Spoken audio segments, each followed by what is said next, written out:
ሰላም እንዴት ናችሁ? ጤና ይስጥልኝ። ዛሬ የምናወራው ስለ አንድ እንግሊዛዊ ደራሲ ነው።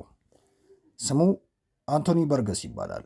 በ42 ዓመቱ በጭንቅላት ካንሰር ምክንያት በሕይወት የሚቆየው ለ1 ዓመት ብቻ እንደሆነ ዶክተሮች ይነግሩታል። በጊዜው በጣም ያዝናል። ይሁን እንጂ ሚስቴን ከሞት በኋላ እንዳትቸገር በማለት በቀረችኝ ጊዜ ሥራ መስራት አለብኝ፣ ለሚስቴም ጥሪት ማስቀመጥ አለብኝ ብሎ ወሰነ። አንቶኒ በርገስ ፕሮፌሽናል ደራሲ አልነበረም። ነገር ግን በውስጡ የተዳፈነ የመጻፍ ችሎታ እንደነበረው ያውቅ ነበርና ወረቀቱን ከጽህፈት ማሽኑ ጋር አወዳጅቶ መጻፍ ጀመረ። በሚገርም ሁኔታ በቀረችው 1 ዓመት ውስጥ 5 መጽሐፍትን አሰናድቶ ጨረሰ። ይህም ታዋቂው ደራሲ ኢኤም ፎስተር በሕይወቱ ሙሉ ከጻፈው በላይ እሱ በ1 ዓመት ውስጥ የጻፈው ይበልጥ ነበር ማለት ነው። እንዲሁም ጄዲ ስትሪንጋር የተባለው ደራሲ በሕይወት ዘመኑ ከጻፈው መጽሐፍ በላይ በእጥፍ ጻፈ ማለት ነው። በካንሰር ለመሞት 1 ዓመት ቀረ የተባለው አንቶኒ በርገስ ይህን የ1 ዓመት ጊዜ በለንደን ሆስፒታል ውስጥ አሳልፏል። ነገር ግን ከበርካታ የሴሬብራል ምርመራዎች በኋላ ምንም አይነት በሽታ ወይም ደግሞ ውጤ አልተገኘበትም። ታዲያ ይህ ሰው በዚህ ጊዜ ነበር የሙሉ ጊዜ ጸሐፊ ለመሆን የወሰነው። በኖረበት ቀሪ ዕድሜ በ76 ዓመቱ ይችን ዓለም እስከተሰናበትበት ጊዜ ድረስ 70 መጽሐፍቶችን ለአንባቢያን አበረከተ። በተለይ ክሎክ ወርክ ኦሬንጅ በሚል ያሳተመው መጽሐፍ ታላቅ እውቅናን ያስገኘለት ስራው ነበር። አንቶኒ በርገስ ለመሞት 1 ዓመት ብቻ ነው ያለህ ባይባልና ሚስቱ እንዳትቸገር ጥሪት አስቀምጬ ልሙት በሚል ሐሳብ ባይነሳ ይህንን ያክል ቁጥር ያለው መጽሐፍ ባልጻፈ ነበር። ከዚህ ታሪክ የምንማረው የተሰጠን ዛሬ እንደሆነ አውቀን የተዳፈነውን ችሎታችንን አውጥተን ለሌሎች የብርሃን ችቦን እንለኩስ። ምናልባት የለኮስነው ችቦ አንድ ሰው በስርዓት ያበራ ይሆናል። ያ ሰው ደግሞ ብዙ ሺዎችን ያተርፍ ይሆናል። ስለዚህ አንድ ቀን እንደ ቀልድ የጀመርነው ነገር ትልቅ ቦታ ለመድረስ መሰረታችን ነው። ጊዜ ትልቅ ነገር ነው። ጊዜ ሊያነቃን እንጂ ሊገለን አይገባም። ጊዜ ስርዓት ሊያስይዘን እንጂ ስርዓት አልባ ሊያደርገን አይገባም። ጊዜ ልንጠቀምበት እንጂ ጊዜን ተጠቅመው ሊጠቀሙብን አይገባም። እያንዳንዱ የምንወሰነው ውሳኔ ትክክለኛው ሰዓት ላይ መሆኑን ማረጋገጥ አለብን። ራሳችንን በጊዜ እንጂ በሰዎች አንመዝን። ነገ እንሰራቸዋለን ያልናቸው ዛሬ ማለቅ የሚችሉ ስራዎች አሉ። ሁለቱ ጠንካራ ተዋጊዎች ጊዜና ትዕግስት ናቸው። እነዚህን እንዴት መጠቀም እንዳለብህ ካላወቅ በጦርነቱ ትሸነፋለህ።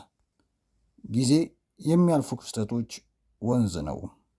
ከሁሉም ጊዜ ግን ጠንካራው ሰዓት አሁን ነው። ስለዚህ ጊዜ የተገደበ ስለሆነ የሌላውን ሰው ህይወት በመምራት ጊዜን አታባክን። ጊዜ የለህም። መኖር ያለብህ አሁን ነው።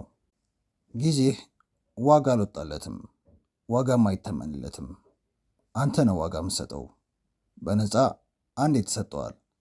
ዋጋው የሚመዘነው በአንተ አጠቃቀምና አንተ ላይ ባመጣው ለውጥ ነው። ሰዎች ከጊዜ ቀስት ጋር ለመስማማት በሚያደርጉት ውጊያ የተለያዩ ዓመታትን፣ ወራትንና ቀናትን መግራት የሚችሉበትን መንገድ አግኝተዋል። ሰዓቱን፣ ካላንደሩን ፈለሰፉ። እናም የጊዜ ጽንሰ ሐሳብ ለማወቅ ስፍር ቁጥር የሌላቸውን ሰዓታት አሳልፈዋል። ጊዜን እንደ ሶፋ ሳይሆን እንደ መሳሪያ ተጠቀመው። አንድ ጊዜ ከምትተማመንበት ነገር ይልቅ ጊዜን እንዴት እንደ መሳሪያ መጠቀም እንደሚቻል መረዳት ከቻልክ እናም ከጀመርክ ግቦችን ማሳካት በጣም ቀላል ይሆናል። አብዛኞቻችን ጊዜያችንን መጠቀም በጣም እንፈልጋለን፣ ግን ብዙ ጊዜ የምንጠቀመው በመጥፎ ሁኔታ ነው። 12% ሰዎች ብቻ የተወሰነ የጊዜ አያያዝ ስርዓት አላቸው ሲል በቅርቡ የተደረገ የታይም ዋች ጥናት ያሳያል። በጣም የሚያስደነግጥ ዝቅተኛ ቁጥሮች ቢኖሩትም ብዙ ሰዎች ትክክለኛውን የጊዜ አያያዝ ይጠቀሙታል። አንዳንዶቹ ውጥረትን ይቀንስላቸዋል፣ ምርታማነትን ይጨምርላቸዋል፣ እናም በስራ ላይ የበለጠ ትኩረትና በራስ መተማመን ያመጣል ብለው ያምናሉ። አሁንም ብዙ አላስፈላጊ በሆኑ ነገሮች ላይ ጊዜ እናጠፋለን። እዚህ 1 ደቂቃ፣ እዚያ 10 ደቂቃዎች እና ሙሉ ትርጉም በሌላቸው ተግባራት ላይ ሙሉ የባከነ ቀን እንጨርሳለን። ጊዜያችንን እንዴት ማስተዳደር እንዳለብን መማር የማያቋርጥ ስራ የሚጠይቀን ክህሎት ሊሆን ይገባል። ስለዚህ ጊዜን በተሻለ መንገድ ለመጠቀም ጊዜያችንን የበለጠ ቀልጣፋ የሚያደርግ አሰራርና መርሃ ግብር ማውጣት አስፈላጊ ነው። አስቸጋሪ ሰዎች እንጂ አስቸጋሪ ጊዜዎች አይቆዩም። በአስቸጋሪ ጊዜያት ራሳችንን እንደ ማጽናኛ መንገድ ሆኖ ይህ ደግሞ ያልፋል የሚለው በተደጋጋሚ እንሰማለን። ግን ብዙ ጊዜ የምንዘነጋው ነገር እነዛ ጊዜያት በእውነት የምናድግበት፣ የምንደነድንበትና የምንሻሻልበት ጊዜ መሆኑን ነው። በቀላሉ አስቸጋሪ ጊዜ እንዲያልፍ በመጠበቅ ከተሞክሮ ለመማርና የበለጠ ጠንካራ ለመሆን እድሉን እናጣለን። ምን አይነት ትምህርቶችን መማር እንደምችል ተመልከትና ጊዜ የበለጠ ጥበበኛ ያደርግሃል። አንድ ቀን የምትለዋ ቃል ከአንተ ጋር ወደ መቃብር የሚወስድ በሽታ ነው። ሁላችንም ገና ጥሩ ነገር ስላልሆኑ፣ በበቂ ሁኔታ ስላልተማመኑ ወይም ሀብት ወይም ድጋፍ ስለሌላቸው ሰዎች በህልማቸው ላይ እድል ባለማግኘታቸው የሚቆጭባቸው ታሪኮች ሁላችንም ሰምተናል። እነዚህ ታሪኮች ግን ሙሉ ልብ ወለዶች አይደሉም።